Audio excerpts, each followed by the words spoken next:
Welcome to red TV. నేను మీ తేజ. ఈ మధ్యకాలంలో కొంతమంది చర్చ్ పాస్టర్స్ చాలా విపరీతంగా రెచ్చిపోతున్నారు. అందరికీ తెలిసిందే. నేను కూడా ఈ మధ్యకాలంలో ఒక పాస్టర్ని ఇంటర్వ్యూ చేశా. సో అతను కూడా కొన్ని విషయాలు అయితే మనతో పాటు షేర్ చేసుకోవడం జరిగింది. అలాగే కొన్ని ప్రశ్నలు కూడా అతను కొంతమంది ఆస్ట్రాలజీ గురించి ఎవరైతే మాట్లాడతారో ఎక్కువగా వాళ్ళకి కొన్ని ప్రశ్నలు కూడా ఆయన వేయడం జరిగింది. అయితే రీసెంట్గా అతని దగ్గర నుంచి ఒక పోస్టర్ వచ్చింది. మరి దీనికి సంబంధించి ప్రజలు ఎలా రియాక్ట్ అవుతారు అనేది అయితే మాత్రం నాకు తెలియదు. ఇప్పటికీ ఇది హల్చల్ అవుతుంది. ఒకసారి పోస్టర్ కూడా మీకు చూపించే ప్రయత్నం చేస్తాను. రైట్, జోహార్ శ్రీరామ. సో దీన్ని షార్ట్ ఫిల్మ్గా తీస్తున్నారంట. అసలు జోహార్ అనే పదం దేనికి వాడతారు, ఎవరికి వాడతారు? సో ఇదే టాపిక్ మనతో పాటు డిస్కస్ చేయడానికి డాక్టర్ రాఘవ సతీష్ శర్మ గారు ఉన్నారు. ఆయనతో మాట్లాడే ప్రయత్నం చేద్దాం. గురుగారు నమస్తే అండి. శుభాశీస్సులమ్మ. సో ఒకసారి మీకు కూడా ఒకసారి మళ్ళీ చూపిస్తాను పోస్టర్. జోహార్ శ్రీరామ షార్ట్ ఫిలిం తీస్తారంట. మరి సరయూ నదిలో రాముల వారు ఆత్మహత్య చేసుకుని చనిపోయారంట. మరి ఈ పూర్తి విషయాలన్నీ కూడా మాకంత క్లారిటీగా తెలీదు. ఇటువంటివి చేసి తక్కువ సమయంలో ఎక్కువ పాపులారిటీ సంపాదించవచ్చు, తక్కువ సమయంలో ఎక్కువ పబ్లిసిటీ సంపాదించవచ్చు, తక్కువ సమయంలో ఎక్కువ మందికి దగ్గర అవ్వచ్చు, వాళ్ళ వర్గానికి సంబంధించిన వాళ్ళందరికీ దేవుడు కావచ్చు అనే కొన్ని సునకానందపు కోరికలు కొన్ని ఉంటాయి. అవే తప్ప ఆకాశం మీద ఉమ్మేస్తే ఏమవుతుందో వీడికి కూడా అదే అవుతుంది. సింపుల్గా చెప్పాలంటే నాన్న, జోహార్ అనేది ఒక మనిషి గతిచ్చినప్పుడు వాడేటటువంటి పదం. శ్రీరామ అన్నాడు. ఇప్పుడు ఈ క్రమంలో తీసుకుంటే ఇది పూర్తిగా అవాస్తవం. దీన్ని మనం తీసుకోకూడదు. అసలు దీని గురించి చర్చించడంలోనూ అర్థం లేదు. శ్రీరాముని యొక్క త్రేతాయుగం నాడు శ్రీరాముని యొక్క అవతారం గురించి తెలిసిన వాళ్ళు మాట్లాడాలి. వీడికి ఏం తెలుసని ఏమీ తెలియదు. అయితే ఇతర మతస్థులని నేను అగౌరవపరచను, తక్కువ చెయ్యను. ఎవరి దేవుడు వాళ్ళకి ఇష్టం, ఎవరి విధానం వాళ్ళది. ఇప్పుడు నాకు ఒక మాట చెప్పు, మనం మన దేవుడికి దండ వేస్తాం, దీపారాధన చేస్తాం, అలంకరణ చేస్తాం, ప్రసాదాలు పెడతాం. ఇప్పుడు అక్కడ కూడా దీపాలు పెడుతున్నారు, పూలు పెడుతున్నారు, అన్నీ పెడుతున్నారు, కొబ్బరికాయలు కూడా కొడుతున్నారు, ప్రసాదాలు కూడా పెడుతున్నారు. అవును.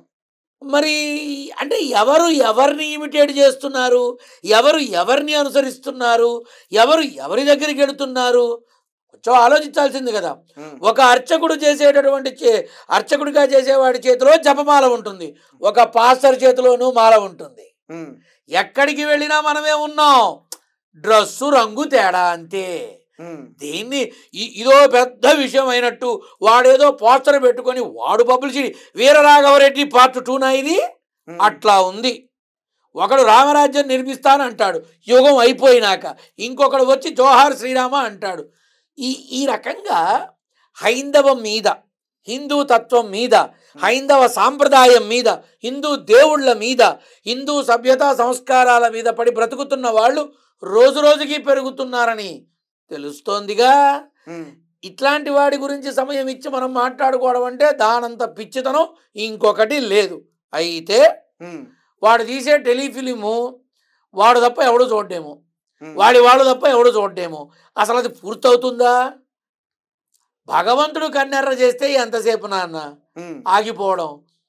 సరే, ఇప్పుడు ప్రతి వాళ్ళు నేను యూట్యూబ్ పెట్టుకొని 100 చూపిస్తా. ఇష్టమైన వాళ్ళు చూస్తారు, కష్టమైన వాళ్ళు చూడరు, అంతేగా. 10-15 ఏళ్ళుగా యూట్యూబ్ ఛానల్ పెట్టి ₹1 సంపాదించిన వాళ్ళు ఉన్నారు. 15 రోజుల్లోనే లక్షల వ్యూస్ వెళ్ళి డబ్బు సంపాదించే వాళ్ళు ఉన్నారు.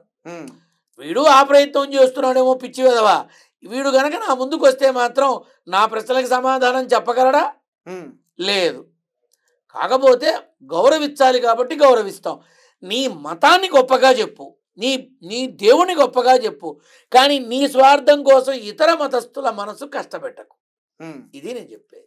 రైట్. అయితే గురువుగారు, నిజానికి ఇప్పుడు రాములు వారు ఆయన మరణ రహస్యం ఏంటి అసలు?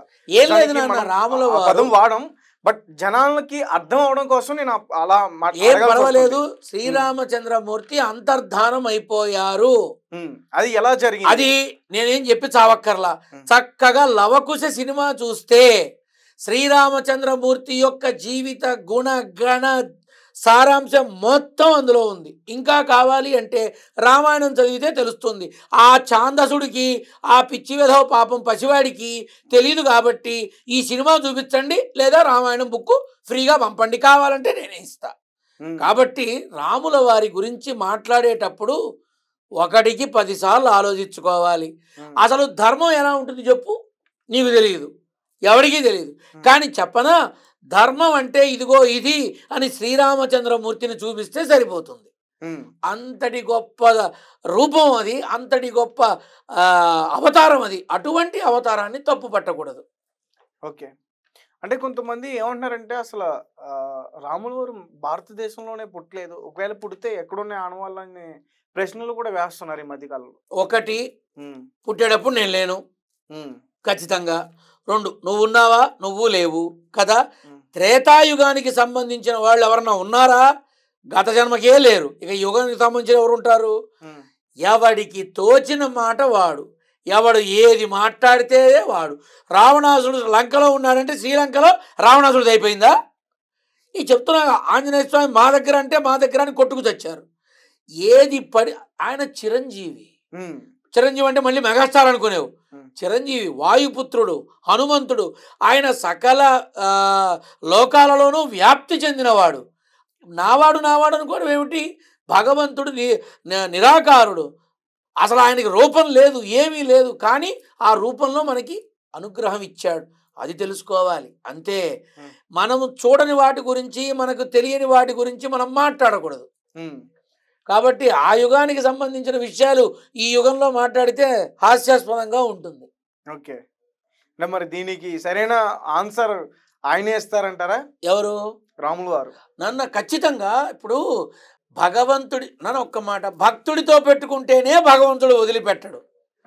భగవంతుడిని నమ్మి నిత్యం ఆయన పాదాలు పట్టుకొని బ్రతికేటటువంటి ఒక భక్తుణ్ణి బాధ పెడితే భగవంతుడు వదిలిపెట్టాడు. భగవంతుడు జోలికి వెళ్తే ఊరుకుంటాడా? సమయం వచ్చేంత వరకు ఆగి స్తంభోద్భవ నారసింహ రూపం బయటికి వచ్చి ప్రహ్లాదుని కాపాడినట్టుగా నా భక్తుల జోలికి వచ్చిన నీకు నేను ఇస్తున్న రిటర్న్ గిఫ్ట్ తీసుకో. నువ్వు టెలిఫిలిం తీసావేమో, నేను పెద్ద ఫిలిం తీసి చూపిస్తా అని చూపిస్తాడు. ఖచ్చితంగా చూపిస్తాడు, అందులో అనుమానమే లేదు. ఓకే. ఇది చెప్పండి గురుగారు, సరయూ నదిలో ఆయన ఆత్మహత్య చేసుకుని చనిపోయారా అనేది మాట్లాడుతున్నారు. ఈయన చూశాడా? ఆయన మునుగుతున్నప్పుడు ఈయన పక్కన ఉన్నాడా? అరే పిచ్చి వేదవా, నోటికొచ్చిన మాట ముడ్డికొచ్చిన పిత్తు అన్నట్టుగా ఏది పడితే అది మాట్లాడేస్తే కరెక్ట్ అయిపోతుంది అనుకుంటే అవుతుందా? అవ్వదుగా. అంటే ఇప్పుడు కుంభమేళాలో అందరూ స్నానం చేస్తున్నారు, సూసైడ్ చేసుకుని తెచ్చారా? నదిలో వెళ్ళి స్నానం చేస్తే సూసైడ్ అని ఎట్లా అంటావు నువ్వు? చెప్పు. నదిలో వెళ్ళి స్నానం చేస్తే ఎలా అంటావు? అవతారమూర్తి అయిన శ్రీపాద వల్లభుడు ఒక చోట నదిలో స్నానం చేసి మరో చోట నదిలో ఉద్భవించాడు. ఎలా మాట్లాడతారు? కాబట్టి ఏది పడితే అదే. ఇప్పుడు రోడ్డున వెళుతూ మనం ఉంటాం, పిచ్చి కుక్క అరుస్తుంది, నువ్వు ఆగి అమ్మా కుక్క నువ్వు అరవకు ప్లీజ్ అంటావా? అంటావా? అనను కదా. అరుస్తోంది. ఇది ఎలా అరుస్తోంది, ఏ యాంగిల్లో అరుస్తోంది, ఎంతసేపు అరుస్తుంది చూస్తావా? చూడవు. ఏం చేస్తావు? నీ పని చక్కగా చూసుకుని పోతావు. కుక్కలు అరిచినంత మాత్రాన మనకొచ్చే నష్టం లేదు. కుక్కలు అరిచినంత మాత్రాన నీ టెలిఫిలిం గురించి నేను మాట్లాడటల్లా, నాకొద్దు. కుక్కలు రోడ్డు మీద అరిచినంత మాత్రాన నేను ఆగను, నేను వెళ్ళిపోతా. ఇటువంటి పిచ్చి వేధవులు పాపం ఆ టెలిఫిలిం లేదో తీస్తే తీసుకొని తర్వాత చూద్దాం, కానీ భగవంతుడి జోలికి వెళ్ళకూడదు. ఓకేనా అన్న? రైట్. అంటే వీలైతే ఒకసారి నేను దీని గురించి ఒక డిబేట్ ప్లాన్ చేద్దాం అనుకుంటున్నాను. సో ఎప్పటి నుంచో కూడా మన ప్రేక్షకులు అడుగుతున్నారు, ఖచ్చితంగా ఒక డిబేట్ ప్లాన్ చేయాలి నాన్న. ఇటువంటివి మంచివే. డిబేట్లో నాకు ఉన్న కొద్దిపాటి జ్ఞానాన్ని, నాకేం ఇంత లేదు, కొద్దిగానే ఉంది, ఒక ఆవగింజలో ఆవగింజంత ఉందేమో. కానీ చర్చాగోష్ఠిలో వచ్చే మహానుభావులు చాలామంది ఉంటారుగా, వాళ్ళ ద్వారా నేను కూడా నేర్చుకోవచ్చుగా, నా ద్వారా వాళ్ళకి పంచుకోవచ్చుగా, చక్కగా మాట్లాడుకోవచ్చు. హిందూ తత్వం గురించి, హైందవ సాంప్రదాయాల గురించి మాట్లాడుకునే అవకాశం వస్తే తప్పకుండా అందుబాటులో ఉంటే ఈ సీతమ్మ కొడుకు నారసింహుడి బిడ్డ భగవత్ సేవకుడు తప్పకుండా వస్తాడు, అందులో అనుమానం లేదు.